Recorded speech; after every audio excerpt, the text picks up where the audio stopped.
The Girl in the Glass. The story starts from Lena Ward, a woman who had learned to see the world through a camera lens because looking at it directly hurt too much. At 34 years old, she carried the weight of 12 years spent documenting humanity's worst moments: civil wars in Syria where children's bodies lay in rubble like broken dolls, famine in Yemen where mothers with hollow eyes held babies who had already stopped crying, the frozen battlefields of Ukraine where snow turned red and soldiers died calling for people who would never hear them. Lena had photographed all of it, won awards for all of it, and slowly, frame by frame, lost pieces of herself in the process. Welcome to the real conflict zone. Her hands shook now. Not constantly, but enough. Enough that she'd fumbled a lens change in Kharkiv and missed a crucial shot. Enough that her editor had pulled her aside after she filed her last assignment and said, with genuine concern in his eyes, that maybe it was time to take a break. A real break. Not a week between assignments, but months. Maybe longer. Lena had agreed because she didn't know how to explain that the shaking wasn't fear. She'd lost that somewhere between Aleppo and Mosul, but something worse.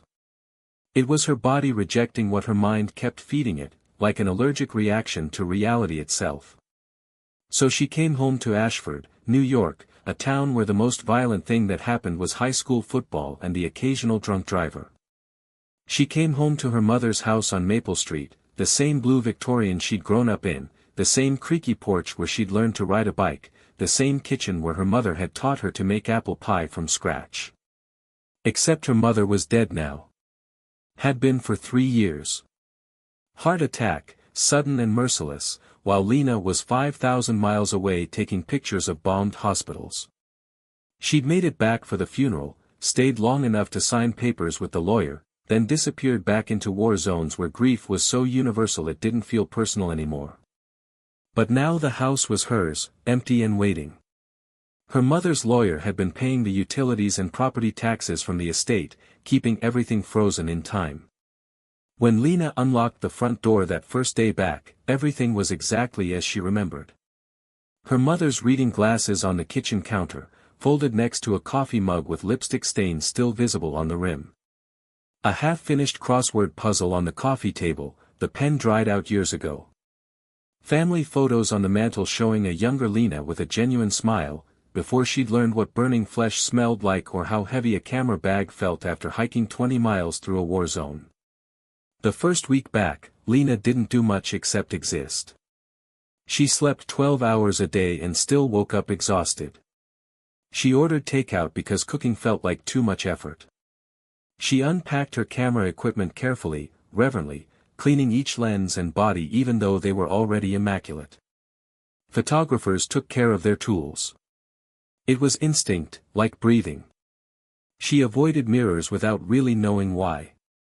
When she needed to wash her face or brush her teeth, she kept her eyes down, focused on her hands, never quite looking up at her reflection. Maybe she didn't want to see how much she'd changed. Or maybe she'd spent so much time behind the camera that being in front of any kind of lens, even a mirror, felt wrong, vulnerable, like being on the wrong side of the war. On the Saturday of her second week back, Lena drove into town for real groceries. Her mother's car still ran, somehow, despite sitting in the garage for 3 years. The engine turned over on the first try, as if it had been waiting patiently for her return. She drove past familiar landmarks made strange by time. The old movie theater was now a yoga studio, the bookstore where she'd bought her first photography magazine had become a vape shop, the diner where she'd had her first kiss was boarded up with a faded "For Lease" sign in the window. She was heading back to her car, groceries in hand, when she saw the sign on a telephone pole: Whitmore Estate Auction, Antiques, Furniture, Curiosities. An arrow pointed down a side road she barely remembered. Lena wasn't looking for furniture. She didn't need anything. But something about that word, curiosities, pulled at her. 12 years of journalism had trained her to follow curiosity, to see where strange roads led. She put her groceries in the car and followed the arrow. The Whitmore mansion sat at the end of a long gravel driveway lined with elm trees that looked diseased, their branches reaching toward the October sky like skeletal fingers. The house itself was Gothic revival at its most excessive, all turrets and gables and stained glass windows depicting scenes that were probably religious but looked vaguely threatening in the gray afternoon light. The kind of house that would have fascinated her as a child and now just made her tired. But she was here, and she'd learned long ago that turning back rarely got you anywhere interesting. Inside, the mansion was a labyrinth of rooms packed with the accumulated possessions of someone who had clearly never thrown anything away. Victorian furniture with clawed feet and moth-eaten upholstery. China cabinets full of plates depicting hunting scenes. Stuffed animals, actual taxidermied animals, staring with glass eyes from corners. Oil paintings of severe-looking people who seemed to follow you with their eyes. The air smelled like old paper and mothballs and something else, something Lena couldn't quite identify. Decay, maybe. Or just the particular scent of time passing. 20 or 30 people wandered through the rooms, picking up objects, checking price tags, having quiet conversations about whether something was authentic or worth it. Lena moved through them like a ghost, not touching anything, just observing. She'd gotten good at that, being present but separate, documenting without participating. She climbed a staircase to the second floor, more out of thoroughness than interest, and found herself in what must have once been a ballroom. The ceiling stretched up 2 stories, with a chandelier that probably hadn't been cleaned since the previous century. The wooden floor was scarred and water-stained. And against the far wall, catching what little light filtered through the dirty windows, stood a mirror. Lena stopped walking. The mirror was massive, at least 7 feet tall and 4 feet wide, with a frame carved from dark wood that looked almost black in the dim light. The craftsmanship was extraordinary, the kind of work that didn't exist anymore because no one had the patience or skill. Vines and thorns twisted around the edges in an intricate pattern that seemed to move if you looked at it too long. At each corner, a small face was carved into the wood, mouth open in an expression that could have been ecstasy or agony or something in between. But it was the glass itself that held Lena's attention. Most antique mirrors had that wavy, imperfect quality that came from old manufacturing techniques. This one was perfectly smooth, perfectly flat, but somehow it didn't reflect the room quite right. The angles were off by degrees too small to measure but large enough to feel. The light seemed to pool in the glass rather than bounce off it, as if the mirror was deeper than it should be, as if it went back farther than the wall behind it could possibly allow. Lena found herself walking toward it without deciding to, the same way she'd walked toward bombed buildings in Aleppo when everyone else was running away. She stood in front of it and looked at her reflection. The woman staring back looked older than 34. Tired. Thin in a way that had nothing to do with health. Her dark hair, which she'd always worn short for practicality, hung limp and lifeless. She had shadows under her eyes that looked like bruises. When had that happened? When had she started looking like a war casualty herself? Magnificent piece, isn't it? Lena turned to find an elderly man standing beside her. He wore a bowler hat decades out of style and a suit that might have been expensive in 1975. He held a clipboard and had the careful, apologetic expression of someone who'd spent his life selling things that probably shouldn't be sold. "I'm Arthur Green, the estate executor," he continued when Lena didn't respond. "This mirror came from the Mercy Hill orphanage before the fire. Been in the Whitmore family ever since. Must be 120 years old, maybe older. The story goes it was made by a blind craftsman who never saw his own work. Rather tragic, if you think about it. Creating beauty you can never witness." "Mercy Hill?" Lena asked. The name triggered a vague memory from childhood, some local history her mother had mentioned once. It burned down in 1903. Terrible tragedy. Most of the children died. The Whitmore family salvaged what they could from the ruins. This mirror, somehow, survived intact. Not even smoke damage on the frame. Arthur tapped his clipboard against his leg, a nervous gesture. "To be honest, I'm surprised no one's bought it yet. It's been here since we opened 3 days ago. People look at it, but nobody makes an offer." "How much?" Lena heard herself ask. $300. Cash preferred, but I can take a check if it's local.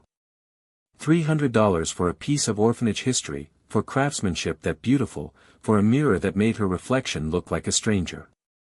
It was absurd. It was excessive. She had no use for a 7-foot mirror. She had no use for anything except sleep and silence and maybe, eventually, the slow process of remembering how to be human again. I'll take it, Lena said. Arthur's eyebrows rose. Wonderful. Let me get the paperwork. Do you need help with delivery? It's quite heavy, and the frame is delicate despite its age. Delivery would be good. Of course. Where are we taking it? 47 Maple Street. Something flickered across Arthur's face.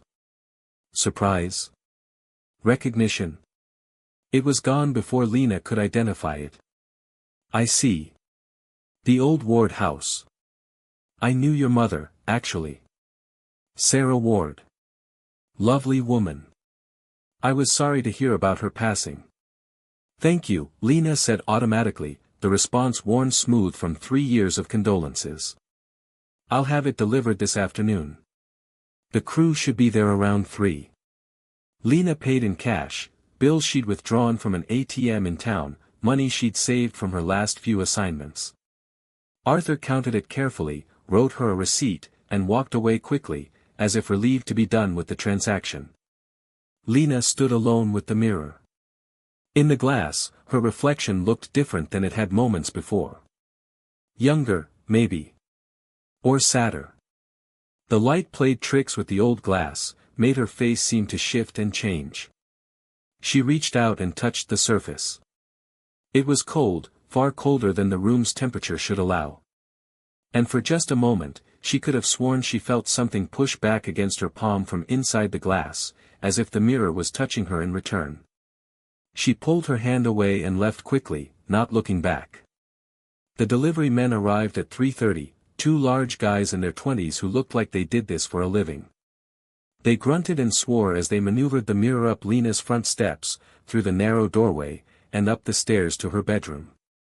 She'd asked them to put it there without really thinking about it, some instinct suggesting that if she was going to have an antique mirror, it should go in the most private room of the house. Where do you want it, ma'am? The taller one asked, breathing hard. Against that wall. Lena pointed to the wall opposite her bed, the one that had been empty since she'd moved back in. They positioned it carefully, making sure it was stable, then stood back. In her bedroom, the mirror looked even larger than it had in the Whitmore mansion. It dominated the space, turning her modest room into something that felt like a chamber in a Gothic novel. The kind of room where something terrible happened in the first act. Beautiful piece, the shorter delivery man said. But it gives me the creeps, to be honest. My grandma used to say you should never have a mirror facing your bed. Something about souls and dreams getting trapped. Carlos, shut up, the taller one said. Sorry, ma'am. That'll be all. You have a good day now. Lena tipped them and walked them to the door. When she returned to her bedroom, she stood in front of the mirror and looked at her reflection. The afternoon light coming through her window hit the glass at an angle, and for a moment she thought she saw someone else in the reflection. A flicker of movement. A shape that wasn't hers. She blinked, and there was only her own tired face staring back. Exhaustion, she told herself. Stress. Trauma. All the things Dr. Chen had warned her about before she'd stopped returning the psychiatrist's calls. The human mind could only process so much horror before it started creating its own. Hallucinations were common among war correspondents, along with PTSD, depression, alcoholism, and a dozen other ways the job broke you down. Lena took 2 sleeping pills from the bottle on her nightstand, prescription strength, the kind that dropped you into unconsciousness like a stone into a well, and lay down on her bed without bothering to undress. The last thing she saw before the pills kicked in was the mirror, reflecting her bedroom in the fading October light, everything in its proper place except for something she couldn't quite identify, some small detail that was wrong in a way she couldn't name. She dreamed of fire. Children screaming. A woman with severe features and cruel eyes saying prayers while everything burned around her. And through it all, a little girl standing perfectly still, watching the flames, teaching something how to be human. When Lena woke, it was dark outside and her bedroom was filled with shadows. She lay in bed, disoriented, trying to remember where she was.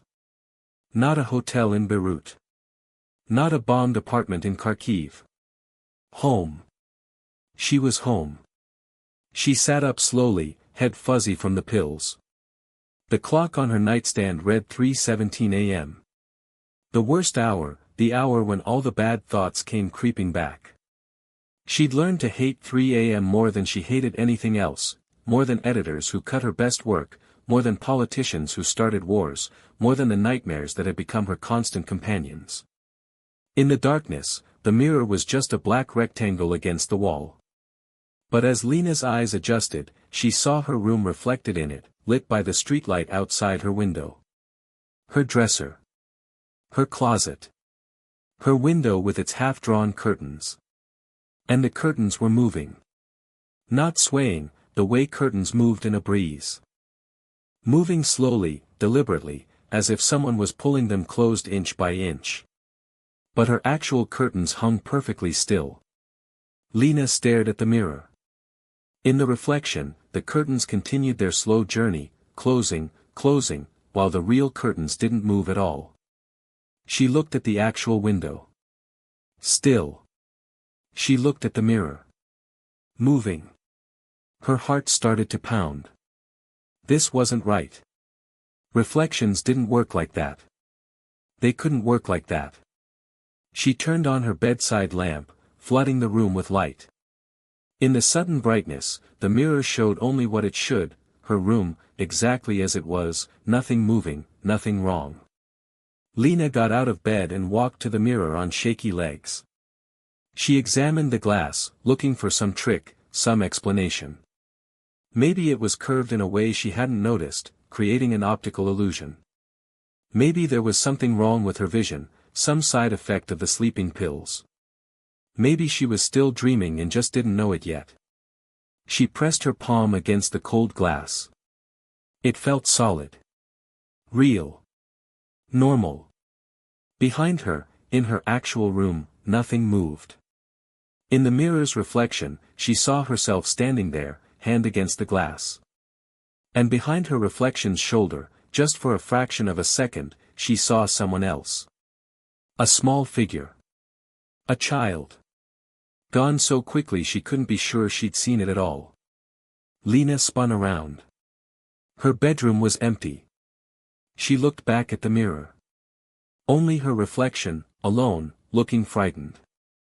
"I'm losing my mind," she whispered to her reflection. "That's what's happening. I'm having a breakdown." Her reflection stared back and said nothing. Lena climbed back into bed and pulled the covers over her head like a child hiding from monsters. She didn't sleep again that night. She lay there in the darkness, listening to the house settle around her, and tried to convince herself that stress and trauma could explain everything, that hallucinations were a known symptom, that she just needed rest and time and maybe to actually return Dr. Chen's calls. But she couldn't stop thinking about the curtains moving in the mirror's reflection. And she couldn't shake the feeling that something was watching her from inside the glass, patient and hungry, waiting for something she didn't understand. When dawn finally came, gray and cold, Lena got out of bed feeling like she hadn't slept at all. She avoided looking at the mirror as she dressed, keeping her eyes down, moving through her room like someone navigating a minefield. Downstairs, she made coffee with shaking hands and tried to plan her day. She needed groceries still. She'd left them in the car yesterday and they'd spoiled overnight. She needed to call the lawyer about some estate paperwork. She needed to do normal things, human things, things that would remind her she was still tethered to reality. But first, she needed to develop the film from her last assignment.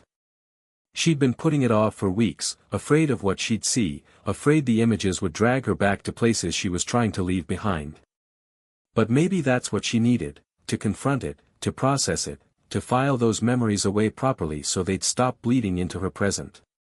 Her mother had converted part of the basement into a darkroom years ago, back when Lena was in high school and first getting serious about photography.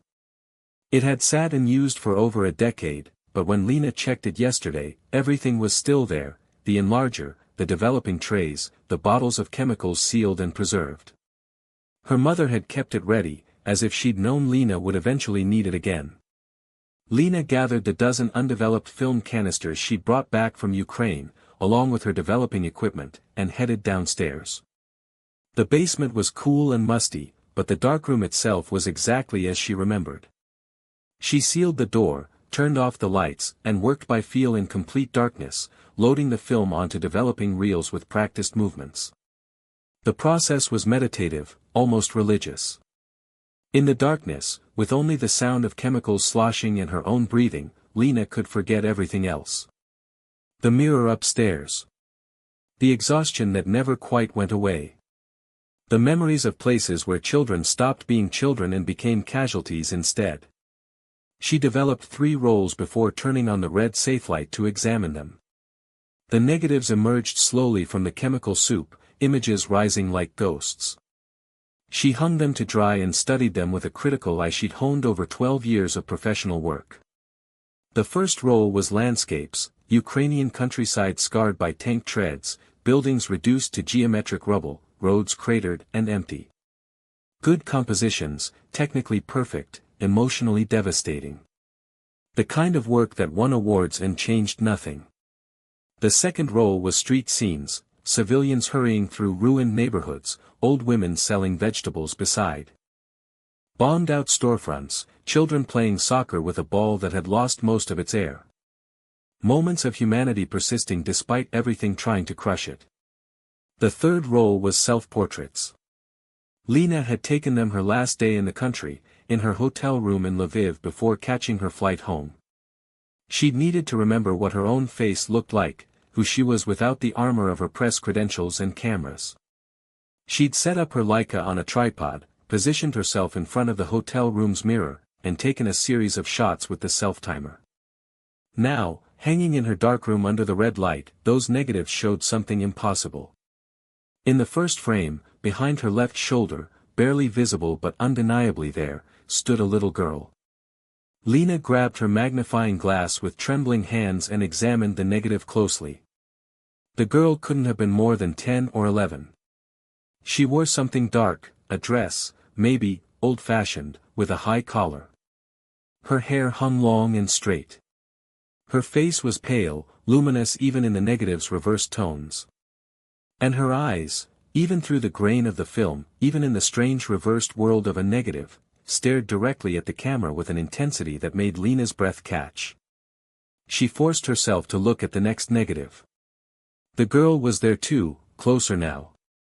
Same pale face. Same direct stare. Same old-fashioned dress. And the next. Even closer. So close that Lena could see details, the buttons on the dress, the texture of the hair, the shape of the small hands held rigid at her sides. In the fourth negative, the girl stood directly behind Lena's shoulder, so close their heads nearly touched. And she was smiling. Not a child's innocent smile, but something older, something that knew too much, something that had been waiting a very long time. In the fifth negative, the final self-portrait, the girl's hand rested on Lena's shoulder. A small hand with thin fingers. Touching her. Present. Lena dropped the magnifying glass. It clattered on the developing table, but she barely heard it. This wasn't possible. She'd been alone in that hotel room. She'd checked the room thoroughly before setting up her shot. Years of working in war zones made you paranoid about security, about making sure you were truly alone. There had been no little girl. No one else at all. A light leak. It had to be a light leak in her camera, or a double exposure, or some chemical issue with the developing process.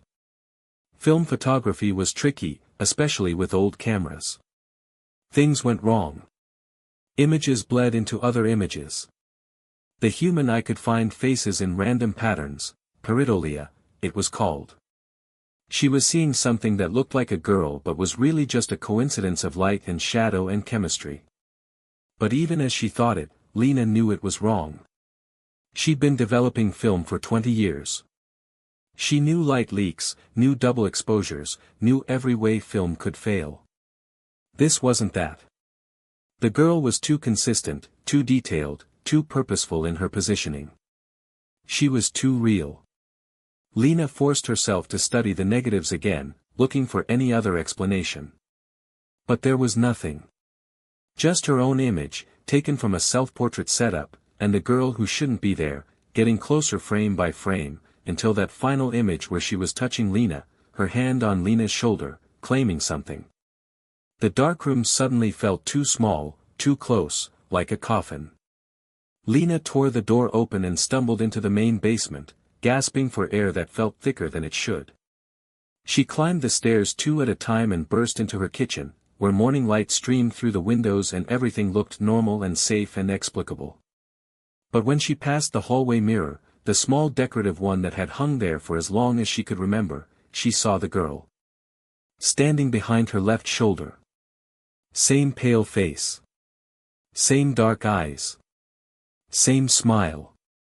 Lena spun around. The hallway was empty.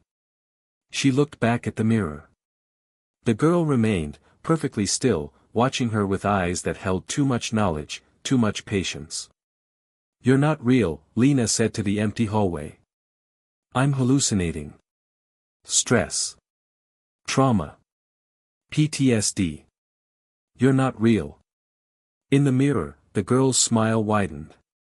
Lena backed away from the mirror, not taking her eyes off it until she rounded the corner into her kitchen. She grabbed her phone with shaking hands and scrolled through her contacts until she found Dr. Chen's number. She'd been avoiding the psychiatrist's calls for months, but this was beyond what she could handle alone. The phone rang 3 times before Dr. Chen answered. "Lena? I've been trying to reach you for weeks. Are you alright?"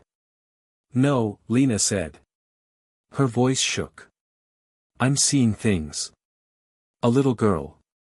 In mirrors. In my photographs.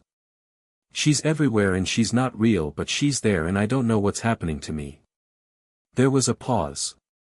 When Dr. Chen spoke again, her voice was calm, clinical, the tone of someone trained not to react to people falling apart.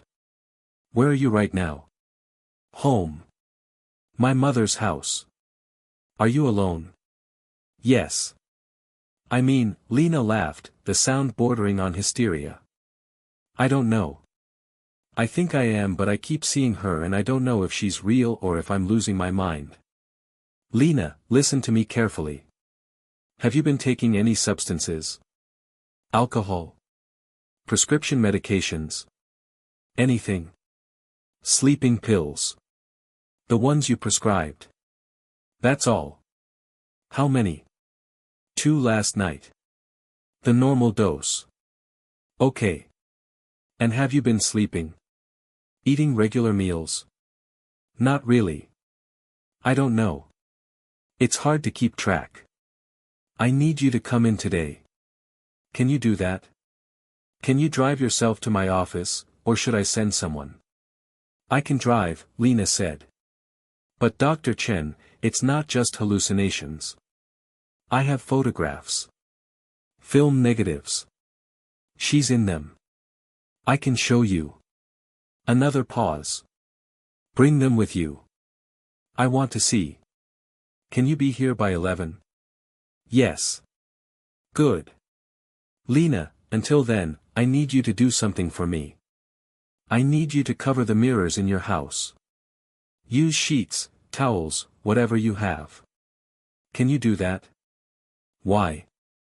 "Because if you're experiencing visual hallucinations focused on mirrors, removing the stimulus might help reduce the episodes. It's a coping technique. Will you do it?" "Okay," Lena agreed. "I'll do it." "Good. I'll see you at 11.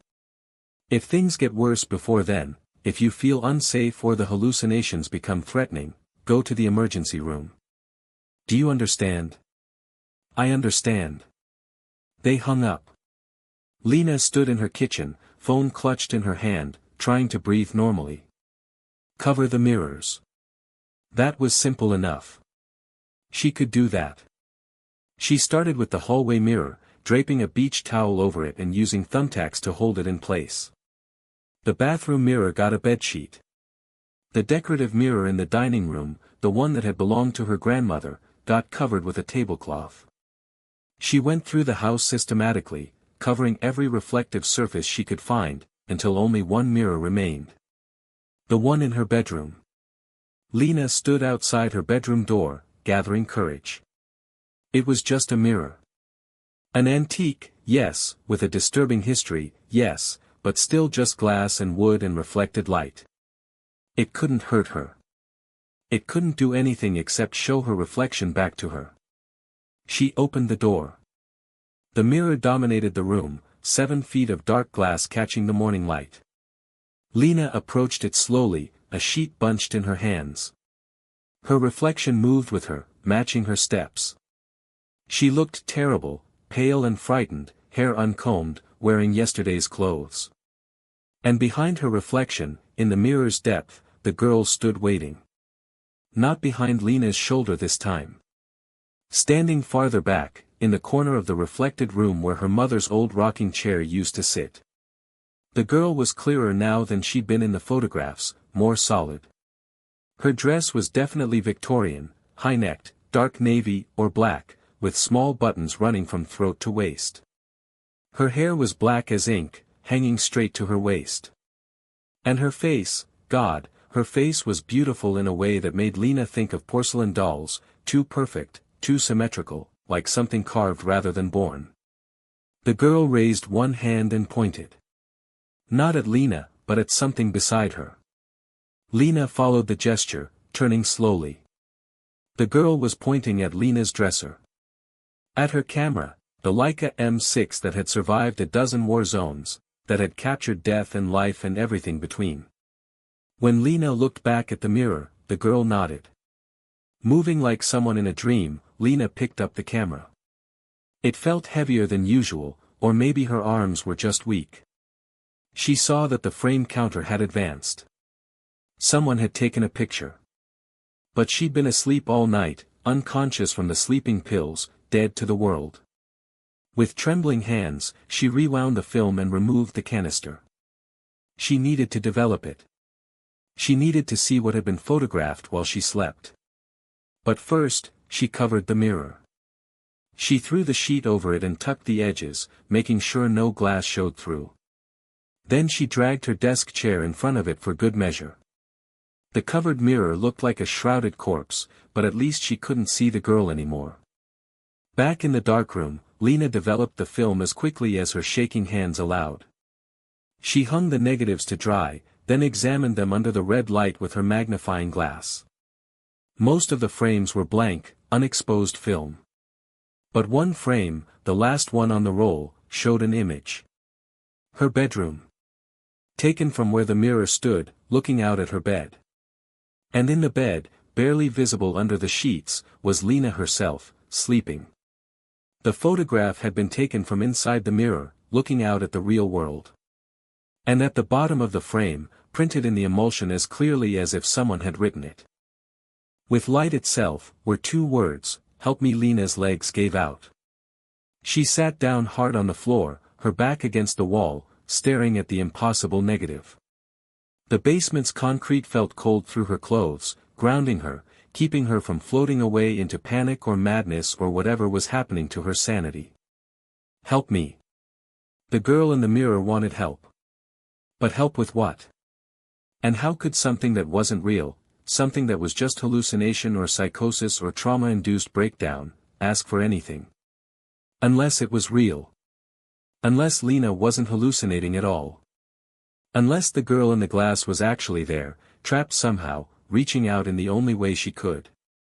Lena pulled herself together enough to stand. She carefully packed the negatives into an envelope, along with the ones from Ukraine that showed the girl appearing frame by frame. Evidence. Proof that she wasn't just seeing things. Dr. Chen needed to see these. She checked the time. 10:15. She needed to leave soon to make her appointment. But first, she needed to know more about the mirror. About where it came from. About the orphanage fire Arthur Green had mentioned. Lena went upstairs to her laptop and opened a search engine. She typed, Mercy Hill Orphanage Fire 1903. The results came quickly. Dozens of links to local history websites, genealogy forums, newspaper archives. Lena clicked through them methodically, her journalist training taking over, making notes, cross-referencing sources. Mercy Hill Orphanage was established in 1887 by Constance Whitmore, a widow who believed she'd been called by God to care for unwanted children. It started small, just 6 children in a converted farmhouse, but grew rapidly as word spread. By 1900, over 30 children lived there, crammed into a 3-story wooden building that was never meant to house so many. The historical accounts all agreed that Constance Whitmore ran the orphanage with rigid discipline. Children woke at 5 for prayers, worked until dark at chores and lessons, ate sparse meals, and slept in crowded dormitories with no heat in winter. Punishment was frequent and severe: beatings, isolation, food deprivation. One account from a former employee, written years later, described Whitmore as a woman who believed suffering brought children closer to God, and who never spared the rod or the harsh word. Then came the fire. On the night of November 15, 1903, flames consumed the Mercy Hill Orphanage. The fire started around 2 in the morning, and within an hour, the entire building was engulfed. The volunteer fire brigade arrived too late to save anyone. Most of the children died in their beds, overcome by smoke before they could wake. Others burned trying to escape. The final death toll was 16 children, ranging in age from 4 to 14, plus Constance Whitmore herself, whose body was found in her office, burned beyond recognition. Only one child survived. A girl named Evelyn. Evelyn Ward. Lena's heart stopped. Ward. Her surname. Her family name. She clicked through more articles, hands shaking so badly she could barely control the trackpad. There, a newspaper report from November 17, 1903, in the Ashford Weekly Gazette, the sole survivor of the tragic fire at Mercy Hill Orphanage, a girl of 10 years by the name of Evelyn Ward, was discovered the morning following the blaze, standing in the ruins of the orphanage washroom. Despite the complete destruction of the building around her, the child herself was wholly unharmed, not a burn mark or smoke stain upon her person. When questioned by authorities, she would not speak, only stood silent among the ashes, staring at something witnesses reported they could not see. The child has been placed temporarily in the care of the county hospital while arrangements are made for her future placement. Another article, dated November 25, Evelyn Ward, survivor of the Mercy Hill tragedy, has been placed with her father's cousin, Mr. Harold Ward of Maple Street in Ashford. Mr. Ward, a respected clerk at the county courthouse, has agreed to take in his young relation despite reports from hospital staff that the child displays peculiar behaviors and has yet to speak a single word since being found in the orphanage ruins. Dr. Thomas Brennan, who examined the girl, states that while physically healthy, she appears to be suffering from severe shock and may never fully recover her faculties. Lena clicked through genealogy records with numb fingers. Evelyn Ward had indeed been placed with Harold Ward at 47, Maple Street. She'd lived there for the rest of her life, eventually marrying Harold's son, her own cousin, which wasn't uncommon in that era, and having 4 children of her own. The family tree stretched forward through the decades, generation after generation, until it reached Lena herself. Her great-great-grandmother. The girl who'd survived when everyone else burned. Lena pushed her laptop away and sat very still. The house around her seemed to hold its breath. Everything connected now: the mirror, the fire, Evelyn, this house on Maple Street where the traumatized girl had been brought to live after watching her entire world burn down around her. But that didn't explain what Lena was seeing. Evelyn Ward had lived a full life, married, had children, died of natural causes in 1967 at the age of 74. There were records. A grave in Ashford Cemetery. She hadn't disappeared into mirrors or become a ghost. She'd been real, alive, human. Unless something else had happened. Unless the girl who'd walked out of those ruins wasn't entirely Evelyn Ward anymore. Unless something had followed her out of the fire, or worse, unless something had taken her place. Lena's phone alarm buzzed. 10:45. She needed to leave for Dr. Chen's office or she'd be late. She grabbed the envelope of negatives, her keys, her jacket, and headed for the door. As she passed the covered mirror in the hallway, she heard something. A sound so faint she almost missed it. Tapping. Like fingernails on glass. Coming from behind the towel. Lena didn't stop. She walked out the front door, locked it behind her, and got in her car. The morning was bright and cold, the kind of October day that felt like the world was dying beautifully. She drove through familiar streets, past houses where normal people lived normal lives, where mirrors just reflected and photographs just captured light, where the dead stayed properly dead and buried. Dr. Chen's office was in a converted Victorian house near the town square, painted a cheerful yellow that always seemed wrong for a place where people brought their broken minds. Lena parked and sat in her car for a moment, trying to calm her racing thoughts. What was she going to say? How could she explain this without sounding completely insane? But she had the photographs. Evidence. Proof that something was happening, even if she didn't understand what. The waiting room was empty except for a receptionist who smiled and told Lena to go right in. Dr. Chen's office smelled like lavender and old books. The psychiatrist herself sat behind her desk, looking exactly as Lena remembered, mid-50s, silver hair cut short, eyes that saw too much but never judged. Lena, Dr. Chen said, standing to shake her hand. Sit, please. Tell me what's happening. Lena sat and pulled out the envelope. I need you to look at these first. Before I explain. I need you to tell me what you see. Dr. Chen took the envelope and spread the negatives on her desk, holding them up to the light one by one. Lena watched her face, looking for any sign of surprise or confusion. But the psychiatrist's expression remained neutral, clinical. After examining all the negatives, Dr. Chen set them down carefully. Tell me about these photographs. The first set is from my last assignment in Ukraine. Self-portraits taken in my hotel room. I was alone when I took them. But in the negatives, there's a girl. She appears in every frame, getting closer.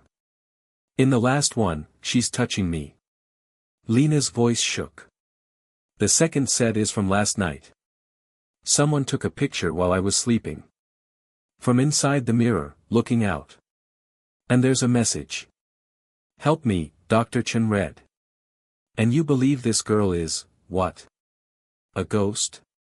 A hallucination? I don't know what she is. But she's in every mirror in my house. I can see her right now if I look. Standing behind me, watching me. She's always there. Dr. Chen leaned back in her chair. Lena, you've experienced severe trauma over the past 12 years. The human mind has remarkable ways of processing that trauma, and not all of them are healthy. Visual hallucinations, particularly involving mirrors or reflections, are common in cases of PTSD combined with extreme exhaustion and isolation. I know that, Lena said. I know what PTSD looks like. I know what hallucinations are. But these photographs. May I be honest with you? Dr. Chen interrupted gently. Lena nodded. I don't see a girl in these photographs. I see photographic artifacts, double exposures, light leaks, chemical aberrations.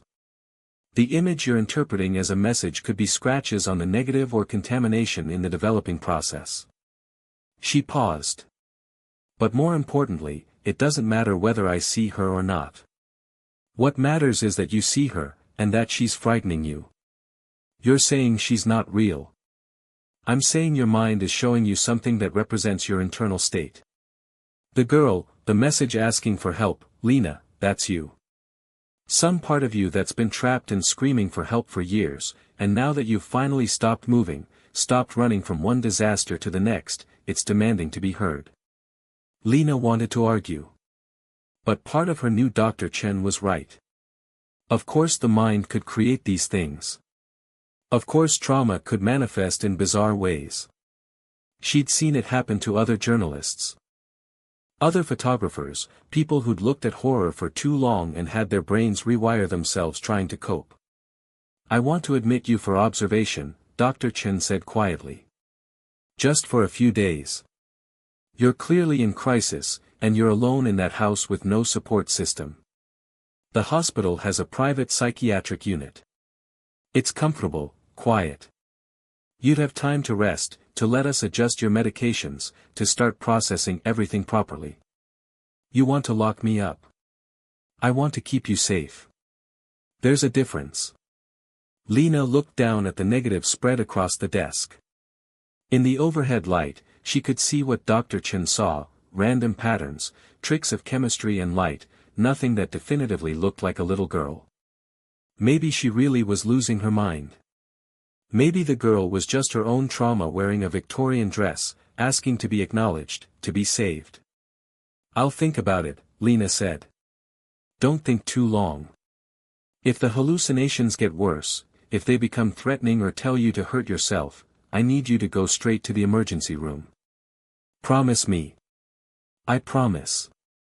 Dr. Chen wrote her a new prescription, different pills, stronger ones, and walked her to the door.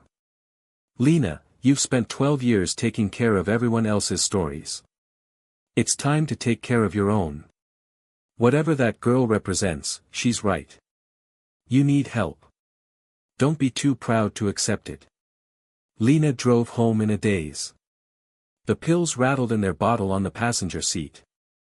Outside, Ashford went about its business, people walking dogs, teenagers skateboarding, someone raking leaves in their yard. Normal life. The kind of life Lena had forgotten how to live. When she pulled into her driveway, she sat for a moment, staring at her mother's house. Her house now. The place where Evelyn Ward had been brought after the fire, traumatized and silent, carrying something terrible with her from the ruins. The front door was open. Lena was certain she'd locked it. She remembered turning the key, hearing the deadbolt click into place. But now it stood ajar, swinging slightly in the October breeze. She should call the police. She should drive away and call them from a safe distance. But instead, Lena found herself walking toward the open door, her journalist's curiosity overriding her common sense. She'd walked into war zones. She'd photographed things that would haunt her forever. She could handle her own house. Inside, everything was wrong. The towels and sheets covering the mirrors had been removed. Every single one hung neatly over the backs of chairs or folded on tables, as if someone had taken their time, been methodical about it. And in every exposed mirror, the hallway, the dining room, the bathroom visible from where she stood, the girl waited. Not reflected. Not pretending to be behind Lena's shoulder. Standing in the mirrors themselves, as if the glass was a room she inhabited. In the hallway mirror, she stood with her hands pressed against the glass from the inside, like a prisoner looking out. In the dining room mirror, she sat in a chair that didn't exist in the real room. In the bathroom mirror, she stood perfectly still, watching. Okay, Lena said to the empty house, to the girl in the mirrors, to her own fracturing sanity. Okay. You want to show me something? Fine. Show me. The girl in the hallway mirror raised one hand and pointed. Up. Toward the stairs. Toward Lena's bedroom. Toward the big mirror that had started all of this. Lena climbed the stairs slowly. Every covered mirror she passed revealed itself, cloths lying on the floor, glass exposed, the girl visible in each reflection, always pointing up, always directing her forward. It felt like being herded, but Lena kept walking. She needed to see. She needed to know. Her bedroom door was closed. Lena pushed it open. The sheet covering the big mirror lay in a perfect square on the floor, edges aligned. And in the mirror itself, the girl stood waiting. But she wasn't alone anymore. Behind her, barely visible in the mirror's depth, was a room. Not Lena's bedroom reflected, but a different room entirely. Wooden walls blackened by smoke. Narrow beds lined up in rows. And in those beds, children slept. Or something that looked like sleeping, except they never moved, never breathed, just lay there perfectly still with their eyes open. The girl in the mirror turned and looked at the sleeping children, then back at Lena. She opened her mouth and spoke. No sound came through the glass, but Lena could read her lips. Help them. I don't understand, Lena said. Help them how? They're dead. They died in a fire over 100 years ago. The girl shook her head. She pointed at the sleeping children, then at herself, then at the mirror's frame. The carved faces at each corner, mouths open in agony or ecstasy or something between. And suddenly, Lena understood. They weren't dead. They were trapped. Caught somehow between life and death, sleeping. In the mirror for over a century, waiting for someone to free them. And Evelyn, the real Evelyn, not the girl who'd walked out of the fire, was trapped with them. The girl who walked out wasn't you, Lena whispered. Something else took your place. Something that could pass as human long enough to survive. The girl in the mirror nodded. She pressed her hand against the glass again. This time, Lena saw something she'd missed before. The girl's hand was transparent. Not solid like a reflection should be, but see-through, fading, as if she was running out of time or energy or whatever kept her tethered to this half-existence. What do I do? Lena asked. How do I help you? The girl pointed at Lena's camera. Then at the mirror. Then she formed a shape with her hands, a square, roughly the size of the mirror's frame. And finally, she made a breaking gesture, her small fists coming together and pulling apart. You want me to photograph the mirror and then break it? The girl nodded urgently. Behind her, the sleeping children stirred slightly, as if they'd heard Lena's voice and were trying to wake. But they couldn't. Something held them in that suspended state, trapped in glass and smoke and memory. Lena picked up her camera, the same Leica M6 that had captured wars and disasters, death and survival, everything human beings did to each other when the world was watching and when it wasn't. She loaded a fresh roll of film, black and white, Tri-X 400, the same film she'd used for her most important work. She raised the camera to her eye and focused on the mirror. Through the viewfinder, she could see the girl clearly, the sleeping children behind her, the burned room they inhabited. She could see the truth of what had happened. The fire that had consumed Mercy Hill Orphanage hadn't killed the children. It had trapped them, feeding them into this mirror that Constance Whitmore had commissioned years earlier, a mirror made by a blind craftsman who'd carved faces of the damned into its frame without ever knowing what he'd created. Lena took the shot. The shutter clicked. The film advanced. She took another. And another.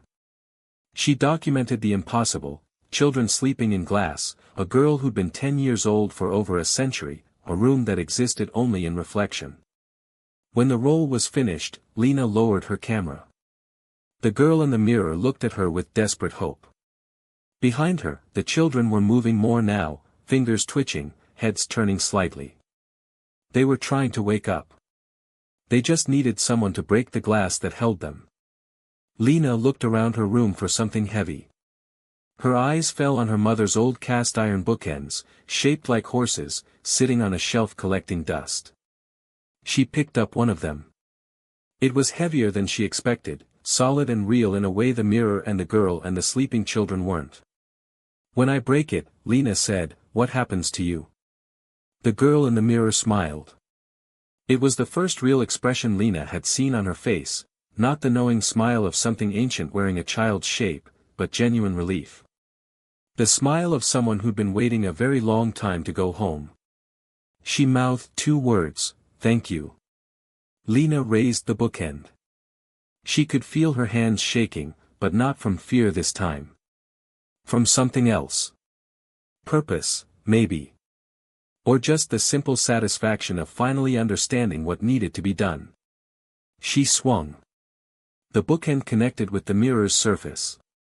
The glass cracked but didn't shatter, one long split running from top to bottom, bisecting the reflection. The girl flickered, became more transparent. Behind her, the children were sitting up in their beds now, rubbing their eyes like they were waking from a very long sleep. Lena swung again. More cracks spiderwebbed across the surface. The girl's image wavered like a candle flame in the wind. The burned room behind her was getting brighter, as if light was finally reaching it after over a century of darkness. One more swing. The glass shattered. It didn't fall in large pieces like normal glass. Instead, it dissolved into something that looked like smoke or fog or maybe just light itself, particles that hung in the air for a moment before dispersing. And in that moment, Lena saw them. The children. Not as reflections or ghosts or hallucinations, but as actual, physical presences in her bedroom. 16 children in old-fashioned nightclothes, blinking in the sudden light, looking around with confusion and wonder. And the girl, Evelyn Ward, her own great-great-grandmother, stood among them. She looked at Lena one last time, and Lena saw recognition in her eyes.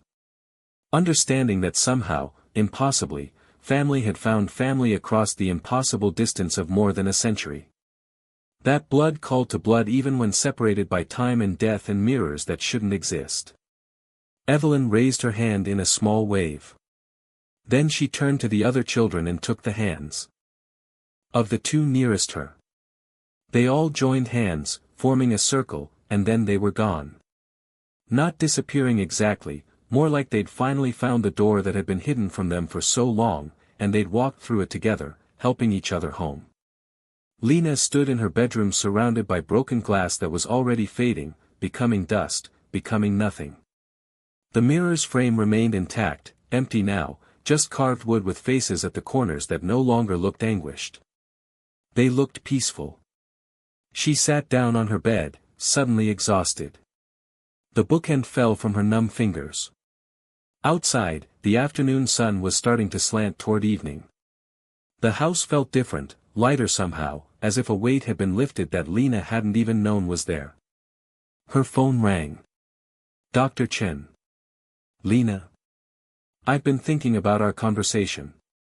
I really believe admission would be best for you right now. Can we talk about it? Lena looked at the empty mirror frame, at the dust still settling in the air, at her camera sitting on the dresser with one final roll of film inside it that would show things no one would believe. I'm okay, she said. I know that's what everyone says, but I really am. Something happened, Dr. Chen. Something I can't explain and won't try to. But I'm okay now. There was a long pause. Will you at least agree to see me twice a week? Regular sessions? Yes. I can do that. And you'll call me if the hallucinations return? They won't, Lena said. But yes, if anything happens, I'll call. After they hung up, Lena went downstairs and made herself dinner. Real dinner, pasta with vegetables, bread, a salad. Food that required preparation and attention. She set the table properly, used a cloth napkin, poured herself a glass of wine. She ate slowly, tasting everything, remembering what it was like to nourish herself instead of just consuming calories for fuel. After dinner, she went to the basement and developed the last roll of film. The negatives emerged from the chemicals showing exactly what she'd seen, the mirror, the girl, the children sleeping in their beds, and in the final frames, their hands joined as they prepared to leave. Proof of something impossible. Evidence that would never convince anyone who hadn't been there. Lena hung the negatives to dry and made a decision. She wouldn't show them to anyone. These pictures weren't for publication or exhibition or even her own portfolio. They were private. A record of something that had happened between her family and the children of Mercy Hill, a debt repaid across the impossible distance of time. She went back upstairs and stood in her bedroom doorway, looking at the empty mirror frame. Tomorrow she'd dispose of it properly, burn the wood, bury the ashes, whatever you were supposed to do with objects that had been used to trap souls. But tonight, she just needed to sleep. Lena took one of Dr. Chen's new pills and lay down in her bed. For the first time in longer than she could remember, she didn't have nightmares. She dreamed instead of her mother teaching her to make apple pie, of learning to ride a bike on the porch outside, of all the ordinary moments that made up a childhood she'd almost forgotten she'd had. When she woke, morning light filled her room. No shadows. No shapes that weren't quite right. Just ordinary sunlight in an ordinary room in an ordinary town where ordinary people lived ordinary lives. Lena got up and went to her window. Outside, October had turned the trees into flames, reds and golds and oranges that looked like fire but weren't, that looked like endings but were really just transformations, nature's way of dying beautifully before being reborn. She picked up her camera and went outside. The morning was cold and bright. Frost sparkled on the grass. Somewhere down the street, a dog barked. A car drove past. Normal sounds. Normal sights. The kind of things that had seemed too small, too mundane to notice after years of photographing catastrophe. But they weren't small. They were everything. Lena walked through her neighborhood, really seeing it for the first time. The way light fell through the trees. The texture of old brick on Victorian houses. The patterns frost made on windows. She took pictures, not of horror or tragedy or human suffering, but of beauty. Small, quiet beauty that persisted despite everything. She photographed all morning, burning through 3 rolls of film. When she got home, she went straight to the darkroom and developed them. The images emerged slowly, her street transformed by frost, leaves catching light, a child's toy left in a yard, an old couple holding hands as they walked their dog. Simple moments. Ordinary life. The kind of thing she'd stopped seeing somewhere between Aleppo and Mosul, when she'd convinced herself that only the big stories mattered, only the terrible moments were worth documenting. But these moments mattered too. Maybe more, because they were. What people were fighting for in all those war zones, the chance to live these ordinary days, to walk their dogs and leave toys in yards and watch frost sparkle on grass on October mornings. That afternoon, Lena called the lawyer handling her mother's estate. "I want to keep the house," she said. "Whatever paperwork needs to be done, let's do it." "Wonderful news," the lawyer said. "Your mother would be pleased. She always hoped you'd come home eventually." "Did she?" Lena asked. "Did she say that?" "Not in those exact words. But she kept the house ready for you. The darkroom maintained, your old room unchanged, everything waiting. I think she always knew you'd need it someday." After hanging up, Lena went through her mother's things properly for the first time. Not just walking past them or moving them aside, but actually looking at them. She found photo albums full of pictures of herself as a child, birthday parties, school plays, ordinary moments her mother had documented because they mattered to her, because her daughter's life was worth recording.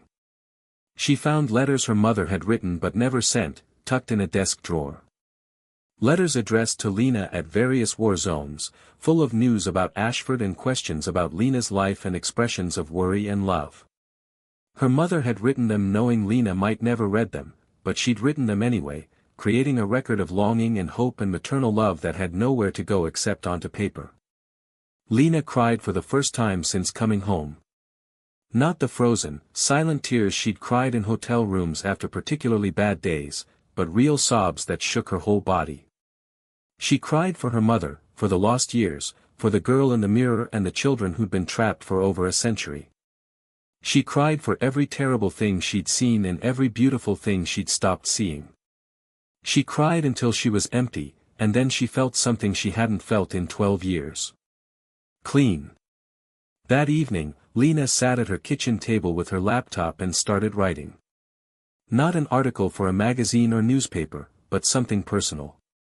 A record of what had happened with the mirror, with the girl, with the children of Mercy Hill. She didn't try to explain it or make it sound credible. She just wrote what she'd experienced, knowing that sometimes the truth is impossible and impossible things are true, and that's just how the world works. When she finished, she saved the document and emailed it to herself. Then she closed the laptop and looked around her kitchen. Her mother's kitchen. Her kitchen now. Tomorrow she'd start making real changes. She'd clean out closets, donate clothes, make this house actually hers instead of a museum to her mother's life. She'd call old friends she'd lost touch with. She'd find a local photography group or gallery. She'd figure out what kind of photographer she wanted to be now that she wasn't documenting wars.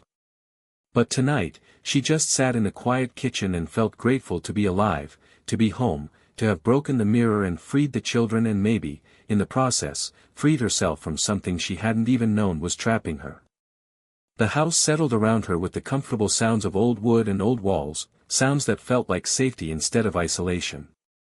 Outside, October evening turned to October night. The first stars appeared. Somewhere down the street, someone was cooking dinner. She could smell it through the open window, something with garlic and tomatoes, normal and lovely. Lena got up and closed the window, shutting out the cold. She turned on the lights, making the house warm and bright. She made herself tea and stood at the sink drinking it, looking out at her backyard where her mother had grown tomatoes and zucchini, where grass grew wild now because no one had tended it in 3 years. In the kitchen window, her reflection looked back at her. Just her. No girl standing behind her shoulder. No sleeping children trapped in glass. Just Lena Ward, 34 years old, survivor of war zones and personal tragedy and family curses she hadn't known she was carrying. She raised her teacup to her reflection in a quiet toast. To survival. To coming home. To breaking mirrors and freeing ghosts and figuring out how to be human again. Her reflection toasted back, and they both smiled. Outside, the October night deepened. Inside, Lena Ward was home. Years later, 3 years, to be exact, Lena stood in a gallery in Ashford showing photographs from her series, Ordinary Days. The pictures covered the walls, frost patterns, children playing, elderly couples walking dogs, leaves catching light, all the small moments that made up life in a quiet town. The gallery was packed with people from the community, people who recognized their streets and their neighbors and themselves in her images. "You've really captured something special," her mother's old friend Barbara said, stopping beside her.